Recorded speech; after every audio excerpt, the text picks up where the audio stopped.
Сәлем достар, сіздермен бірге Big Max Ксил. Достар, байқағандарыңыздай мен шашымды алып тастадым. Шашымды мен кеше тақырып алып тастадым. Бүгін 29 мамыр, кеше 28 мамыр күні мен өз шашымды алып тастадым. Мінекей, қазір дұрыстап көрсетемін.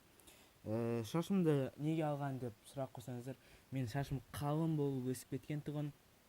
Одан кейін мен шашымды бір күнде тұрында мен барамда шашымды алып тастаймын дедім да шашымды тақыр қылып алдырып тастадым. Мінекей менің түрім қазіргі. Қалай айтасыздар, маған шашты алып тастаған жараса ма, әлде шашымды өсірген жараса ма? Қалай ойлайсыздар? Мұрт өсіп жатыр. Мұрт өскен енді. Сақал өскен.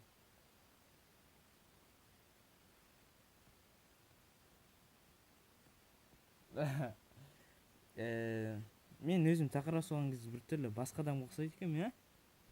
Енді осылай достар, қазір мен шашымды алып тастадым. Видеоға лайк басамыз, каналға жазыламыз, каналға тіркелеміз, колокольчик және қоңырау басуды ұмытпаймыз. Йоу, Ли!